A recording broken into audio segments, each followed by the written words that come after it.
Kaip ir kiekvieną trečiadienį, tokiu metu eteryje laida Be filtro, kurioje aš, Ramūnas Zilnys, kalbinu įvairius įdomius muzikos pasaulio žmonės, visa valanda su jų kūryba, su jų pasakojimais, su jų patirtimis. Ir šiandien, bičiuliai, jau ne pirmą kartą šį laidos sezoną tai sakau, mano nuomonė gana išskirtinė laida, kadangi mes turime studijoje svečių iš užsienio, iš mums labai mielo ir artimo užsienio, kadangi tai bus grupė iš Ukrainos, jie jau sėdi, pusė jos jau sėdi mūsų LRT OPUS studijoje ir tai yra grupė, kurią jūs garantuotai pažįstat, kadangi kūrinys jos pradėjo šiandieną šią laidą ir šitą kūrinį, man atrodo, nežinoti neįmanoma.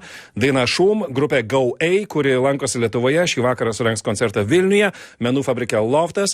Tarasas Ševčenko ir Katrina Pavlenko iš šios grupės sėdi prieš mane dabar, man atrodo, šiek tiek pavargę, nes turi labai didelį koncertų turą per Europą šiuo metu, kurio metu užsuko į Vilnių, bet vis tiek sutiko pas mus užsukti ir man tai yra be galo malonu. Visą valandą leisime su jais.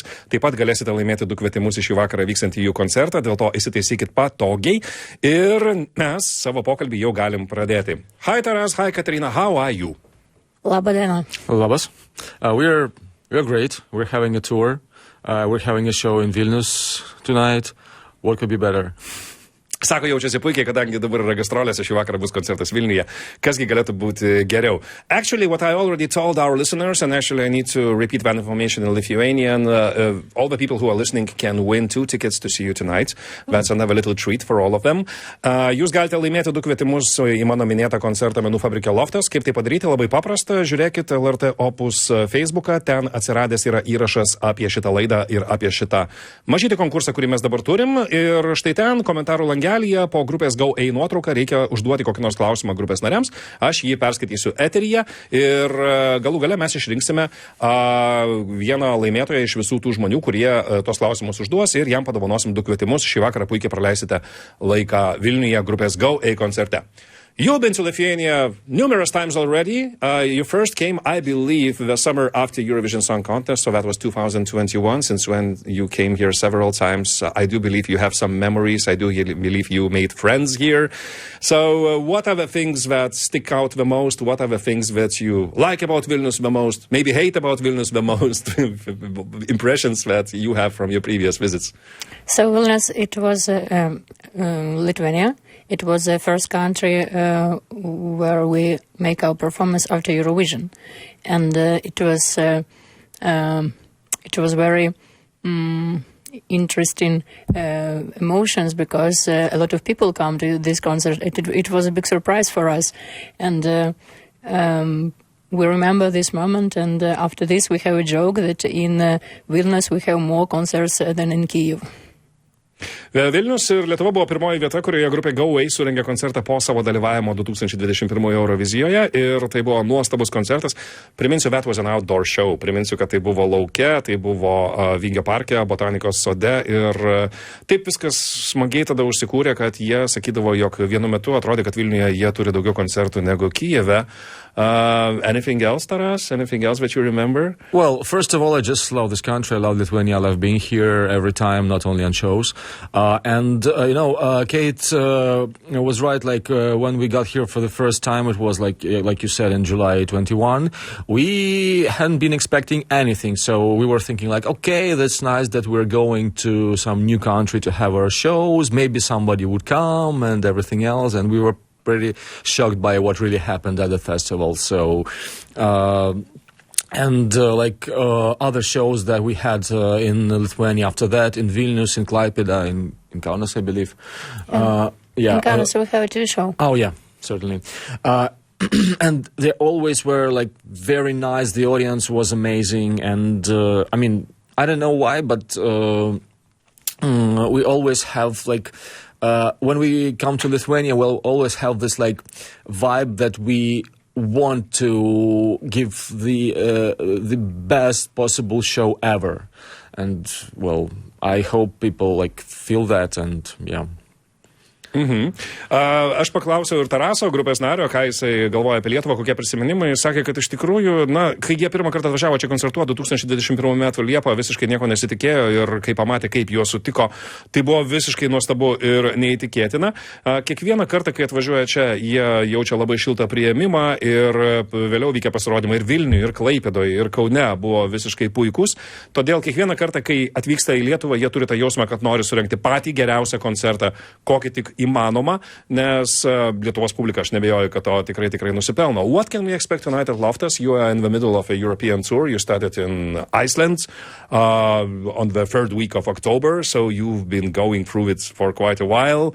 What can you tell us about the performance tonight? Like, what should we expect? What kind of set list? What kind of, music you're going to perform? What kind of idea of this tour, Ukrainian Magic?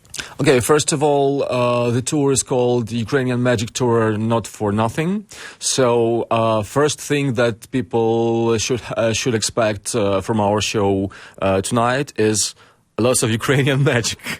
And I think people who already know what it is and what we do on our shows, they will be waiting for that because it's really amazing. And we really like this connection that we have with the audience during the show and during like all the kind of things that we try to do with like ancient Ukrainian traditions and trying to recreate some of them on our shows.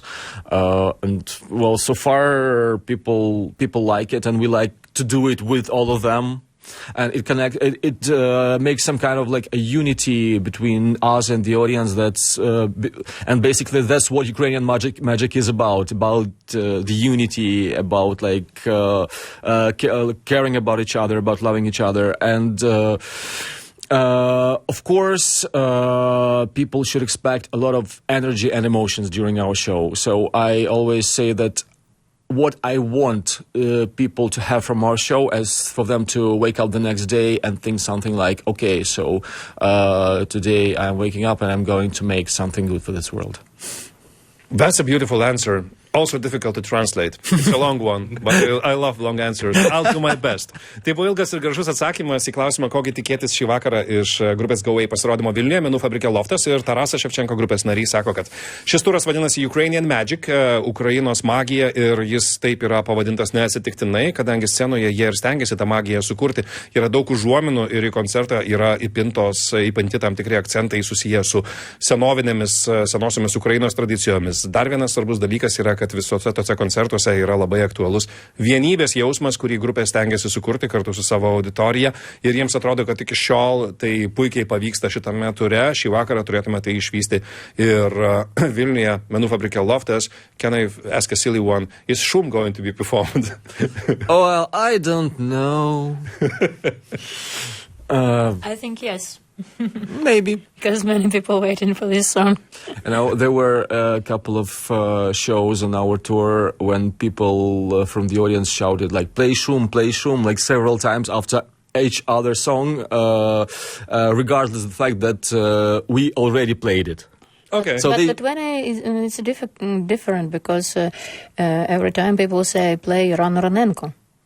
Yeah, like all people have their favorite song. Yeah, Lithuania has another favorite song. Okay, it's Šum. Aš paklausiu juokais, ar bus ta daina Šum, kuris skambėjo Eurovizijoje prieš 2 metus. Šį vakarą koncertą sakė, aišku, kad garantuotai bus, ir yra tokių koncertų, kuriuose šio turo metu publika skanduoja pagrokit Šum, nors tą dainą, sako, grupė jau sugrojo. Bet pasitaiko ir taip, tiesą sakant, yra kitų šalių, kuriuose žmonės prašo kitos dainos Rano Ranenko, kurią beje šiandieną, actually we are going to listen to Rano Ranenko today, if you don't mind.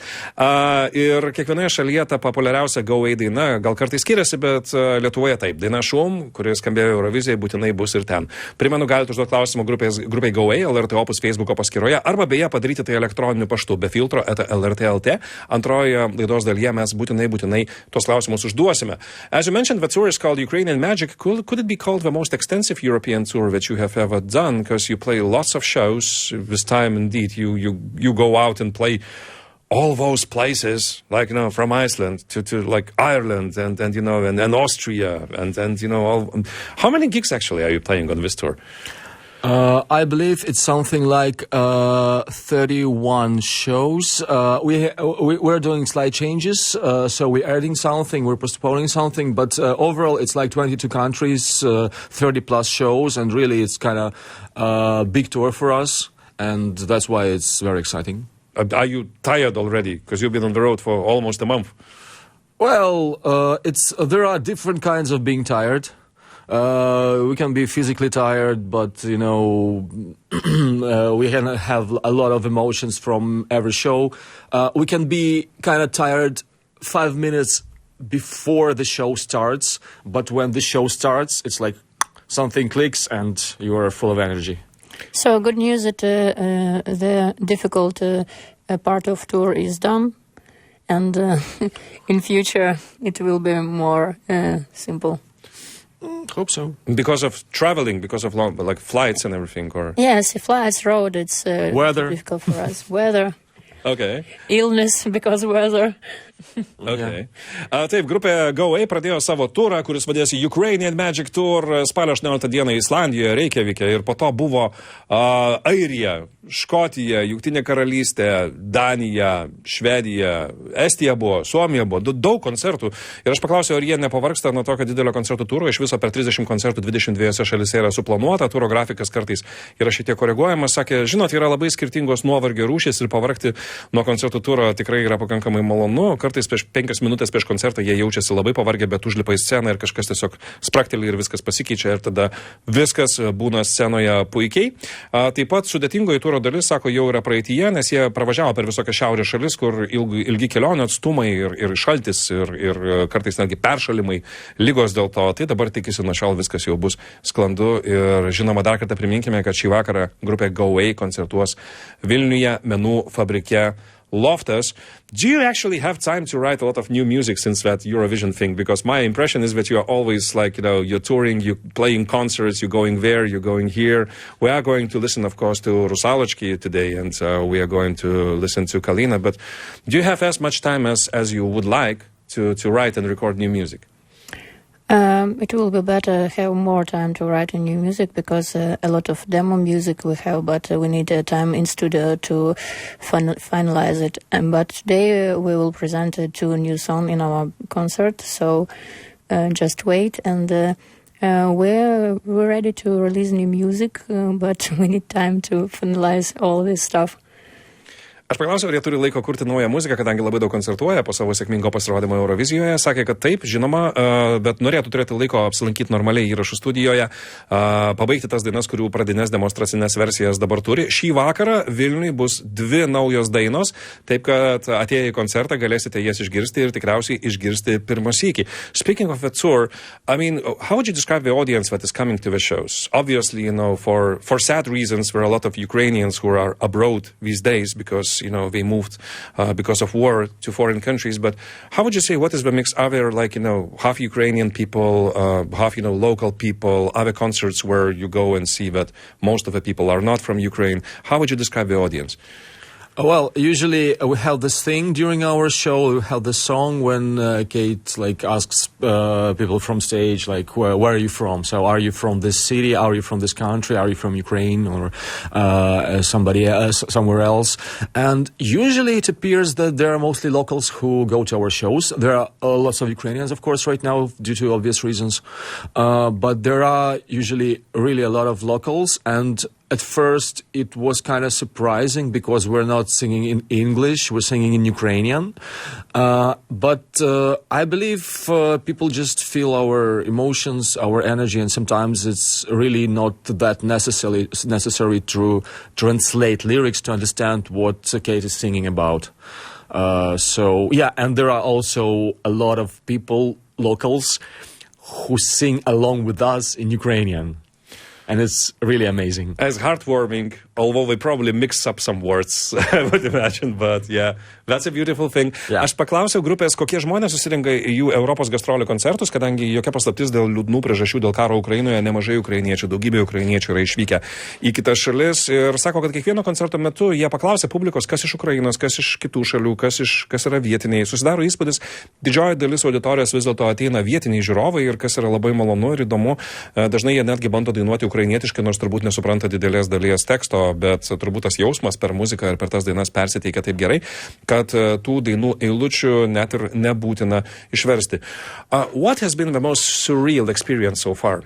After I mentioned Eurovision as some sort of turning point, because obviously that is the time where many people around the world and in Europe found out about Gerai and paid attention. You know, I'm just wondering, what was the most, surreal, I don't know, concert or festival, maybe something that you never thought would happen? And You mean on this tour or ever? for the last 2 years after Eurovision. Glastonbury? Yeah, Glastonbury for sure. It was one of the highlights because our performance at Glastonbury was at 11:30 in the morning, and on those kind of festivals, it's usually when people sleep. And the thing is that we had a record there because during the 50 years? Yeah. 50 years of Glastonbury, there was never was such amount of people at that stage at that time than there was on our performance, and it was it was really kind of shocking in a good way, and it was really, really interesting, really amazing.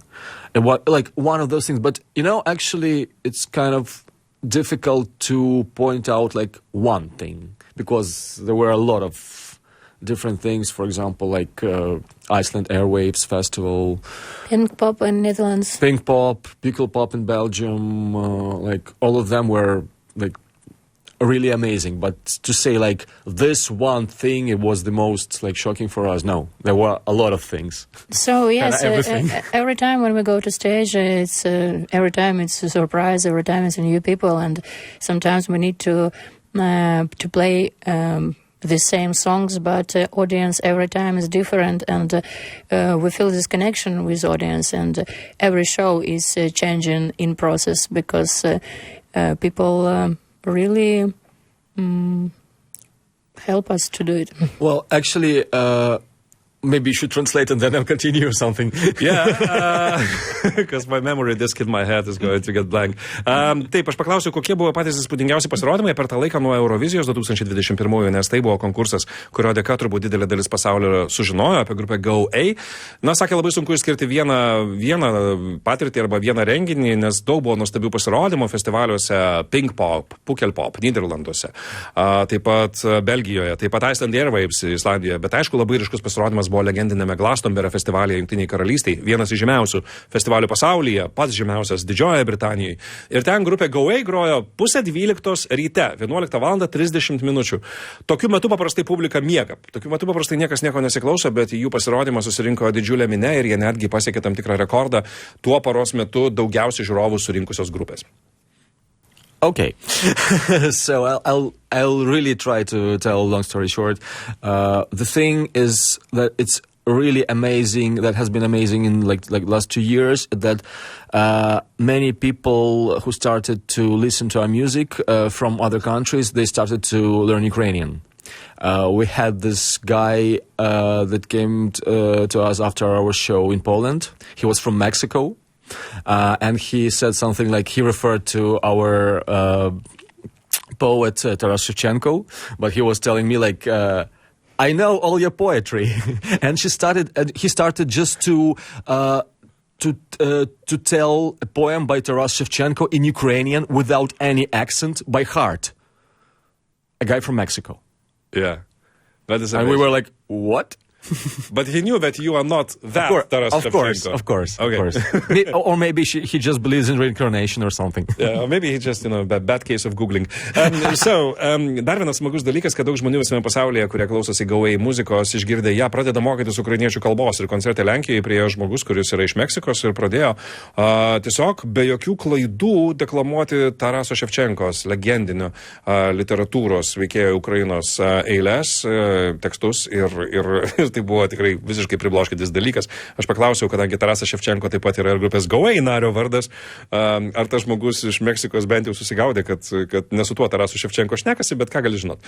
Listen, we're going to make a small break and listen to a song called Rusalochki. Gerai, klausysim dainos Rusalochki, and I always ask people who are guests on this show to introduce the song and briefly tell us what it's all about and what would they like us to know about the song. So Rusalochki. It is the most important song for me. I make it after my folklore expedition in Chernobyl area.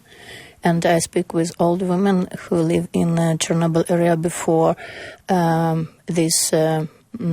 Before the nuclear disaster. Yeah, and it's folklore from those region. And this story about people who lost their homes.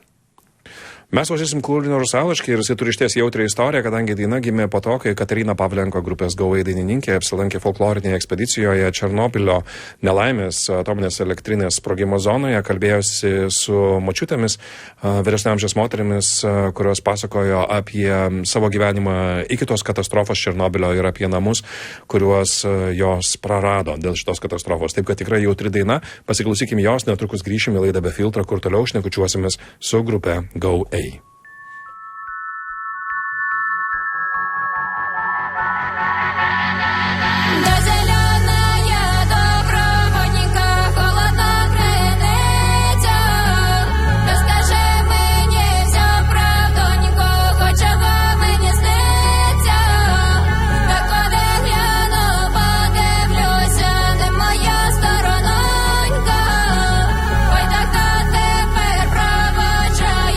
Моя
filtro. Grįžtame į laidą be filtro, kurioje šiandieną svečiuojasi grupė Gerai iš Ukrainos. Mūsų geri bičiuliai ne vieną kartą jau viešėja mūsų šalyje. Ir šį vakarą Vilniuje menų fabrike Loftas įvyks šios grupės koncertas, į kurį jūs dar galite suspėti nuvykti, jeigu to nesuplanavot. Taip pat galite LRT OPUS Facebooko paskyroje arba taip pat elektroninio pašto adresu befiltro@lrt.lt pateikti klausimą grupiai, kurį aš perskaitysiu eteryje, ir vieno klausimo autoriui mes padovanosim 2 kvietimus į tą koncertą. I think we need to talk about what's going on in Ukraine, like basically what is more than 600 days since full-scale invasion, more than 600 days of this terrible, brutal war. How do you feel emotionally? I mean, honestly, that's a simple question. But so many people are saying that people may get tired of the war, may get tired of this idea of what's going on. How does it affect you? It's hard to explain. It's really hard, but it's like when you're going along this road and you know that you actually don't know for how long you should be walking, and you're really tired, but it's not an excuse to stop walking. If you know that in the end you'll achieve your goal and it's not only for you. So, of course, it's difficult. Of course, it's hard. Of course, it's exhausting, both physically and mentally. But we don't have any other choice. I mean, it's not about whether we cease fighting or not. It's about whether we would be existing as a nation. So, yeah, basically, it's exhausting, but we need to go on, we need to continue, and we believe that justice is on our side. Aš paklausiu, kaip jie jaučiasi, nes karas Ukrainoje ir pilnos apimties Rusijos įsiveržimas, invazija nutiko jau prieš daugiau nei 600 dienų. Daug yra kalbama, taip pat ir pasaulio žiniasklaidoje, kad galbūt žmonės pavargsta nuo šito karo, pavargsta nuo žinių apie jį ir taip toliau. Ir labai teisingai pasakė Tarasas, kad nėra teisės pavargti, nėra jokio kito kelio. Net jeigu tai atrodo, kad vargina ir dvasiškai, ir protiškai, ir emociškai, vis dėlto kito kelio nėra, kadangi niekas nežino, kokio ilgio yra šitas kelias, bet jis turi baigtis pergalę, tai yra vienintelis kelias, kurį turi Ukraina, nes kitaip iš tikrųjų, kitaip jeigu nustosi eiti to keliu, jeigu nustosi kovoti, tos tautos ir tos šalies apskritai gali nelikti. I mean, how much time do you actually spend in Ukraine? Now you're on tour, but when you finish it, do you still live in Kiev or do you live abroad, record music abroad? How is your everyday life looking when you are not touring? We make our music in Kyiv. After tour, we will come back to Ukraine and we'll try to make our music because it's a very hard time for our country, for all people from Ukraine. But it's for me, it's I want to be in this country in this time because it is it is special moment for all people, and I want to feel every moment, and I want to feel energy of this land and to speak with people who stay in Ukraine. And when we in tour, I have an opportunity to speak in Ukraine with people who live Ukraine, and it's different emotions, and it's feelings like you want to back home, but you can't because your home is destroyed. Aš paklausiau, ar jie leidžia daug laiko Ukrainoje tuo metu, kai nekoncertuoja, kai nekeliauja po Europą ir nerengia koncertų. Sakė, iš karto po šito turo grįš į Kijevą ir ten įrašinės, kurs toliau muziką, nes svarbu yra būti Ukrainoje, kaip sakė grupės dainininkė Katerina Pavlenko, ji nori jausti tos šalies energiją, ji nori jaustis, kad yra tos šalies žemėje, ir tai yra kitokie truputėlį jausmai, kai būni Ukrainoje, Kijeve ir kai keliauji po užsienio šalis, nes ten tenka sutikti nemažai žmonių, kurie yra išvykę iš Ukrainos, ir irgi yra labai skausmingas jausmas, nes tai yra žmonės, kurie nori grįžti į savo namus, bet tie jų namai yra sugriauti. This is a painful question, but I want to ask you, do you have any friends or relatives or people that you know that were killed or suffered because of this war, that suffered injuries, etc., in your surroundings? Because sometimes when I talk to refugees in from Ukraine who live in Lithuania, they say like, you don't understand that every family is somehow affected by this. If it's friend of a friend, or it's like, or a friend of a grandfather, or this, or other person, you always know at least, several stories which are actually personal. You can connect with people that I think right now every Ukrainian, like literally every Ukrainian, has had a relative or a friend of a friend that had been killed in action during the service in military or during bombings in different parts of Ukraine. And we have a lot of friends that are in the army now, and we have had several friends that were killed there, of course. Aš paklausiau, ar yra artimų pažįstamų arba giminaičių ar draugų, kurie nukentėjo arba netgi žuvo šitame kare. Sakė, praktiškai kiekviena ukrainiečių šeima, kiekvienas žmogus pažįsta kažką arba yra susijęs netgi giminystės ryšiai su kažkuo, kas žuvo šitame kare, ir jie turi nemažai draugų, kurie tarnauja Ukrainos kariuomenėje, ir keletas jų žuvo šitame kare. Taip kad kartais atrodo, jog tas karas iš tiesų tai yra vienas iš pavyzdžių, kaip tas karas iš tiesų veikia kiekvieną ukrainietį. Speaking about music scene, there are all sorts of different stories and reports. Like, how is the concert life in Ukraine right now? Because there was a period of time where no concerts could happen at all. Then there was a period of time where I think you could have it till certain time in the evening, for example, in Kiev.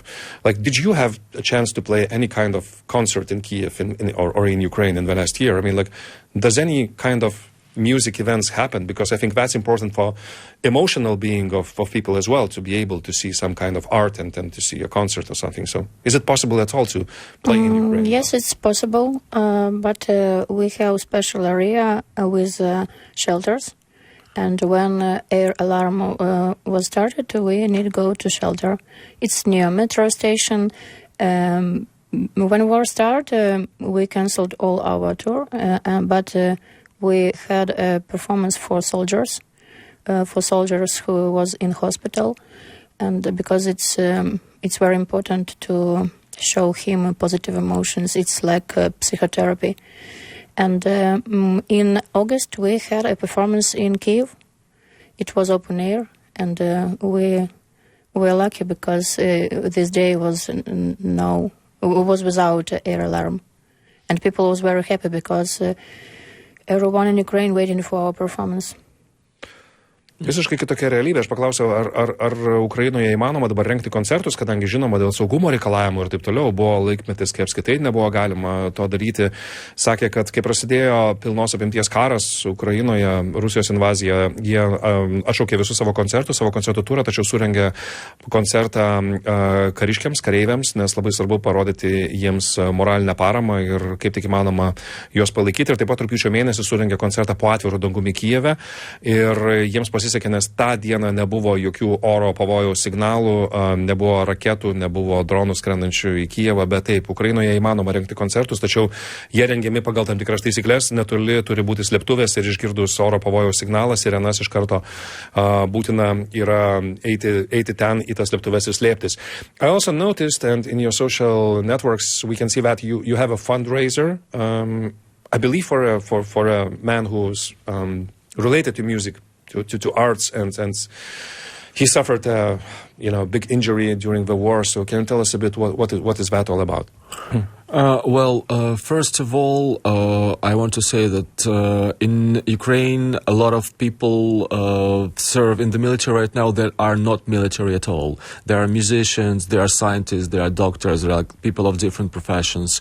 And we have this friend, Taras Kozub, who is really a one-of-a-kind person, because he's not only a musician, he's like a crafter of those traditional musical instruments, Ukrainian liras, and is basically nobody makes those instruments like he did. He was like really famous for it, and he was a really good craftsman. And he went to the military, and unfortunately he had lost his arm. So right now we are raising money for the biomechanical arm for him, because it's a big part. He's a big part of our culture, of our cultural heritage, and we think that it's one of the main things that Russia is trying to destroy, like our culture. Because no culture means no nation. No language means no nation. And those are kind of things that we are trying to preserve. And that's why we are raising money for the biomechanical arm for this guy, Taras. And we believe it's really important. Koncertų metu ir savo socialiniuose tinkluose grupė Gerai šiuo metu renka pinigus vienam savo bičiuliui ir tai yra skaudi istorija, kadangi, kaip ir sakė Tarasas, Ukrainos kariuomenėje reikia suprasti, kad šiuo metu tarnauja ne tik profesionalūs kariškiai, didelė dalis žmonių yra iš visiškai kitų gyvenimo sferų ir tai yra ir muzikantai, ir menininkai, gydytojai, mokslininkai. Vienas iš tokių žmonių yra žinomas Ukrainos muzikantas ir muzikinių instrumentų gamintojas, tradicinių liaudiškų muzikinių unikalių instrumentų gamintojas, kuris išėjo į kariuomenę ir deja kovos veiksmų metu neteko rankos. Šiuo metu grupė Gerai renka pinigus mechaniniam rankos protezui. Mano, kad tai yra iš tiesų svarbus tikslas. Ir, kaip sako, tai yra svarbu iš tiesų dar ir todėl, jog toks įspūdis, kad Putinas ir Putino Rusija stengiasi sunaikinti Ukrainos muziką, meną, literatūrą, kultūrą, netgi ukrainiečių kalbą, nes jeigu nėra kalbos, tada nėra ir tautos, tada nėra ir nacijos. Todėl labai svarbu yra atkreipti dėmesį ir ginti Ukrainos kultūrą. What else can we do here to help you guys? Because, you know, Lithuania is very, very much involved in this, and I do believe Lithuanians in some ways feel it even more than some countries in Western Europe, because we are close. We know what kind of terrible imperial beast can Russia be. We have experience of that, you know, in our history. And, you know, Lithuanians are very much involved in all sorts of charity, you know, marathons and everything. What is the main thing? What is the main thing that people here in Europe can do at this stage? I mean, I don't know. I know it's a philosophical question, but, you know, some people are saying that people forget about, and I talked to some Ukrainian musicians and they said, like, it's important to keep talking about this even. Because people kind of say, oh, okay, you know, this is something that's happening there. We kind of forgot about this. Some people in the West do. Okay, at first I think that people from Europe need to understand that Russia is evil, and it's very sad. But many people don't understand how big evil is, and we're trying to live near this country all my life, and every time we feel we are not afraid, but we feel we can't feel stability. Every time we are waiting for something not very good for us. And every time when I was childhood, I listened that I need to speak in Russian language because Ukrainian language is not good. Russian music, Russian. It's you need to understand that it's not. Yes, it's terrible war, but it's about values. Because in Ukraine we have another values. We want to be a part of civilization. We want to be a part of people who understand each other, and it's about it's a повага. Respect. It's about respect. People need help to another people, help each other, but in Russia it does not work. Well, unfortunately, it's like a lot of people in Europe, and not only in Europe, they say that like it's all because of Putin and everything else. Basically, it's not all because of Putin. Unfortunately, it's really makes me sad to say that. It's because of their mentality. And it's not the mentality of only one guy. It's the mentality of a nation. And they have, and I understand why, they have this really huge and massive propaganda machine that had been going on for years and decades. And they know what they're doing, and it's really difficult to listen to all their news every day and not to feel hate towards anybody. Because when you listen to those news, you just feel hate. And then they just need to point the direction of that hate, and it works. Tai sudėtingas klausimas ir ilgas atsakymas, pasistengsiu jį išversti kuo detaliau. Aš paklausiu tiesiog, ką turėtų žmonės už Ukrainos ribų, ką turėtų žmonės pasaulyje, taip pat ir Lietuvoje daryti ir suprasti ir kaip elgtis šito karo, baisaus karo fone. Katerina pasakė tokį dalyką, labai svarbu pasauliui, nes kai kur tai yra nesuprantama ir daug žmonių to nesupranta, suvokti, kad Rusija yra blogis ir labai labai didelis blogis. Ji pati, kaip sako, jinai nuo mažens augdama jautė visą laiką tai, jog tai lyg ir nėra baimė, bet niekada nesijauti saugiai ir stabiliai ir iš Rusijos sklindantis dalykai yra pakankamai baisus, kaip kad, pavyzdžiui, nuo mažens nuolat jausdavo tam tikrą tokį požiūrį, kad ukrainiečių kalba nepakankamai gera, reikia kalbėti rusiškai, kad vis tik kažkokia didesnė galybė ir svarbesnis dalykas yra Rusija. Ir tą dalyką reikia suprasti, pasaulis turi suprasti, Rusija yra blogis, yra didelis blogis.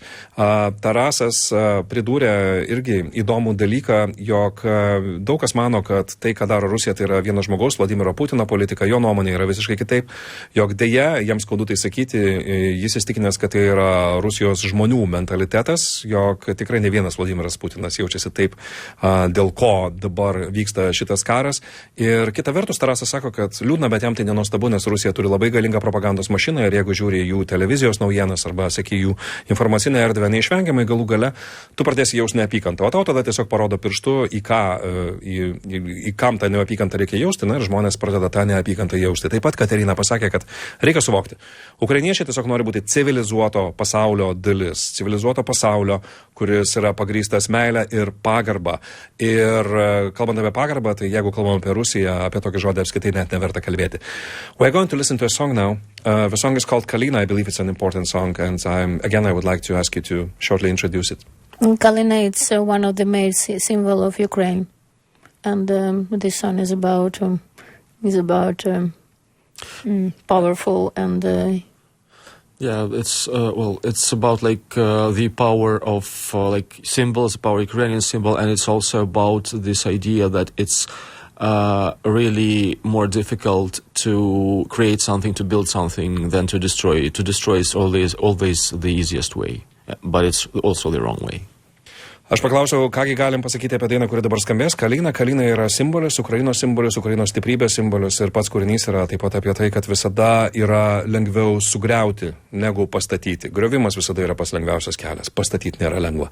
Paklausykim, grupė Go A ir kūrinys Kalina, po šio kūrinio grįšim į dar vieną mūsų pokalbio dalį.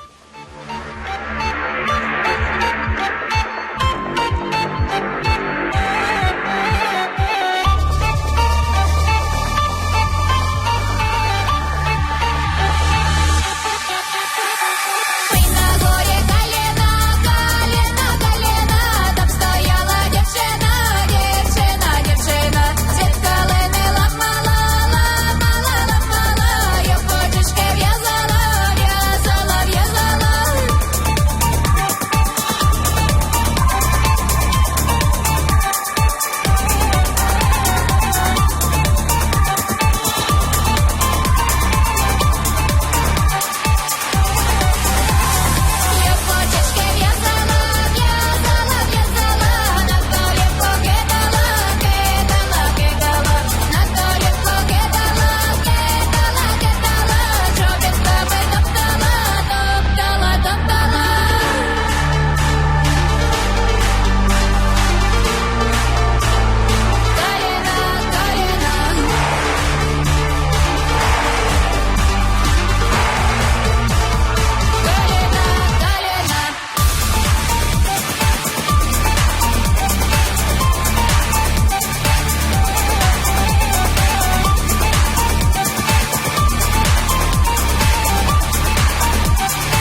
Halina, grupė Gerai ir grupės Gerai nariai Katerina ir Tarasas su mumis yra dabar LRT OPUS studijoje. Šį vakarą, priminkim dar kartą Vilniuje, menų fabrike Loftas, grupės Gerai koncertas. Ir dabar mes paskaitysim klausimų iš mūsų klausytojų, kuriuos jūs uždavėte LRT OPUS Facebook'e. Vieno klausimo autoriui padovanosim 2 kvietimus į tą koncertą. Some questions from people who are listening right now. And some of them are simple, some of them you may think that everybody knows the answer, so we can just, answer them quickly, but still, these are the questions. Angelica, one of our listeners, is asking, are you singing in different languages or only in Ukrainian? Only in Ukrainian, but we can. Yes, today we will sing a song in English. Okay. It will be cover song. Okay. Dainuoja dažniausiai visada tik ukrainiečių kalba, bet kartais gali dainuoti ir kitomis kalbomis, nes šį vakarą koncerte Lofte bus taip pat kūrinys ir anglų kalba, tai bus vienos kitos grupės dainos versija. And actually this is connected as well to this. I saw it. Well, this is a funny one. Elena is asking, aren't you planning to sing kanapėlės, kanapėlėški, you know that thing that, it's same in Lithuanian basically. Aren't you planning to sing this one in Lithuanian? That would be perfect one day. That's an interesting question. I really don't know how to say it. If it sounds similar, everything's possible. Jeigu skamba panašiai, sako, viskas yra įmanoma, galbūt kada nors. Gailė, another of our listeners, is asking, please ask what are their favorite artists from Ukraine, not necessarily musicians, but artists. Maybe the band will mention someone that we don't know and we should know. Oh, that's a good question. What are your favorite artists from Ukraine? We can stick to music as well. Or For me, it's two band Ukrainian. It's Dācha Bracha and Odin v Kanoje. Dācha Bracha grupė yra Odin v Kanoje grupė. Dācha Bracha have performed in Lithuania quite a few times. Grupė Dācha Bracha Lietuvoje yra koncertavus. Odin v Kanoje, I don't think so. So, Odin v Kanoje ir Dācha Bracha. And Taras. Well, actually, Kate kind of stole my idea because I wanted to say pretty much the same thing. But there's also one more band that I really admire from Ukraine, from the western part of Ukraine. It's called Motanka.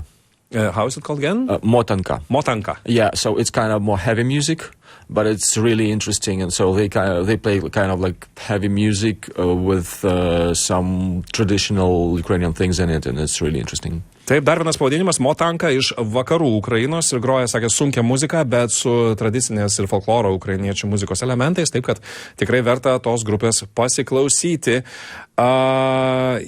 Yes, okay. Sylvia is asking, what is the most difficult and maybe the funniest Lithuanian word that you have ever heard? That's a good one. I don't know. Bendrabutis. Bendrabutis is a good one. Bendrabutis. Taip, bendrabutis. Yeah. I just remember this word from when I was 6 years old, when I've been living in Bendrabutis. Basically in Klaipėda, yeah. Okay. Bendrabutis, sudėtingiausias žodis, jį Tarasas prisimena nuo tų laikų, kai būdamas 6 metų gyveno Lietuvoje, Klaipėdoje ir gyveno Bendrabutyje. And actually there's a question connected to that as well. Similis is asking, do you still remember the Klaipėda, region? Do you miss it in any way? And do you ever come over for a visit or something? I do miss it. One of my main symbols of Klaipėda that I remembered from early ages was this Meridian restaurant, this white ship, and I was kind of really happy that when I knew it was still there. And I had I believe there were 2 days off between our shows last year, I think in July. And I went to Klaipėda for those days, and it was really nice. I mean, I love the city. Priminkim dar sykį, Tarasas vaikystėje gyveno Klaipėdoje ir istorija yra tokia, kad jo šeima su giminaičiais jis ten išvyko, kaip ir daugybė žmonių tuo metu bėgo nuo Černobylio avarijos tam tikrų pasiekmių, taip jis atsidūrė Klaipėdoje. Ir taip sako, pasiilgsta, tikrai prisimena iš vaikystės, vienas iš simbolių buvo tai, ką mes visi žinom Lietuvoje, Meridianas, laivas, restoranas Klaipėdoje, ir kai turėjo porą laisvų dienų tarp koncertų, apsilankė tenai ir tikrai sukilo daug prisiminimų, buvo labai malonu ten apsilankyti. Okay, that's a simple one, but yeah, Sylvia is asking, have you tried any traditional Lithuanian dish? And if so, which one you like the most? That's kind of tricky one. Yeah, we'll try Cepelin. Cepelin, yes, and you didn't like it.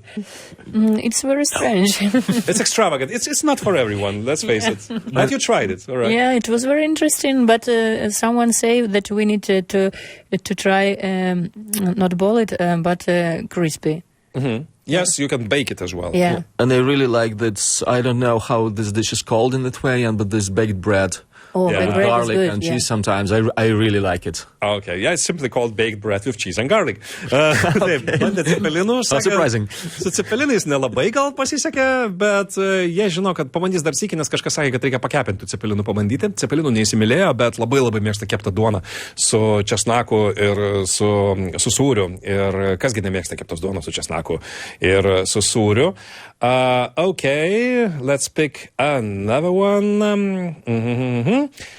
Okay, this one is good. Okay. Do you? One of our listeners asking, are you still in contact with your Eurovision colleagues, the group? Well, Yes, we yeah, we speak basically, today. I was speaking to Vaidotas today. I know that they're in Oslo right now writing some new songs. And yeah, we're like, I believe I can say that the guitar player Mantas is a good friend of mine, and I know his wife, and they know my wife. So yeah, basically, we still kind of friends with them.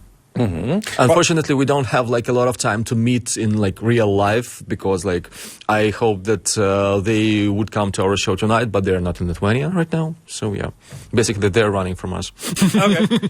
Klausimas buvo, ar palaiko ryšius su Eurovizijos kolegomis grupė Verup. Sakė taip, žinoma, ir netgi šiandien kalbėjosi su Vaidotu Valiukevičiumi, grupės Verup dainininku. Šiuo metu grupė Verup yra Osle, ten įrašinėja naują muziką, dėl to dėja neateis į Gerai koncertą šį vakarą. Ir kaip pajokavo Gerai, gal Verup jau bėgioja nuo jų. Bet taip pat yra geri bičiuliai su Mantu Banišausku, grupės Verup gitaristu, ir Tarasas sako, aš su šeima Manto susipažinau ir Manto šeima pažįsta mano žmoną, taip kad tikrai yra draugiški ryšiai, kurie tęsiasi toliau. Okay, that's kind of complicated, but maybe, yeah, it's an interesting question. Martinas is asking, how do you see the music scenes in Ukraine and Lithuania intersecting or influencing each other? Have you noticed any similarities or differences in the way audiences respond to your music in both countries? That's a great question. That's a really good one. I'll translate that. Yeah. Наскільки ми бачимо різницю у відношенні українських слухачів і литовських слухачів до нас? В чому різниця між українськими виконавцями, нашими виконавцями, литовськими виконавцями? So after our first performance in Lithuania, in Vilnius, a promoter from Vilnius said that, it was crazy. Lithuanian people, very calm people, they just go to concert, listen music, and they not dance.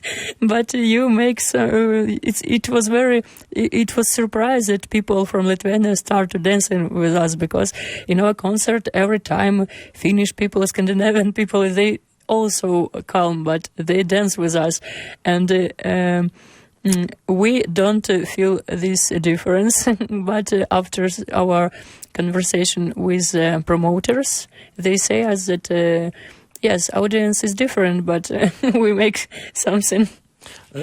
Yeah,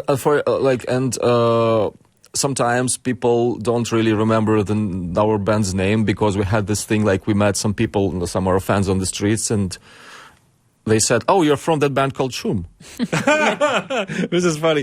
Taip, pasakė Katerina, kad iš tikrųjų, kalbant apie tai, kaip priima juos Lietuvoje ir Ukrainoje, tai Lietuvoje jie suprato, jog lietuviai šoka pagal jų muziką, nors paprastai pagal tokią muziką dažniausiai labai smarkiai ir nesilinksmina. Ir jiems susidaro įspūdis, kad net ir Suomijoje, kur žmonės yra ramus, žmonės išjuda pagal jų muziką, puikiai leidžia laiką, dėl to jie visada puikiai jaučiasi koncertuodami čia. Šį vakarą Vilniuje menų fabrike Loftas, grupė vadinasi Go A, grupė nesivadina Šum. Tarasas sakė, būna netgi tokių dalykų, gatvėje prieina užsienį žmonės, jūs iš tos grupės, kuri vadinasi Šum. Ne, jie vadinasi Go A, jie yra nuostabus, jie buvo studijoje laidoje Be filtro šiandieną. We are finishing this show with a song called Rano Ranenko. I'm wishing you a great show tonight. Is this going to be performed? Yeah. Yes, of course. Daina Rano Ranenko, kuris skambės šį vakarą Vilniuje, menų fabrike Loftas. And of course, most importantly, I wish that all the best should be happening in Ukraine, as soon as possible, but the war is over and it's finished with Ukrainian victory, because that's the only way for any decent person, who is thinking about this. So we're keeping you in our minds, we're keeping you in our hearts. Thanks for coming,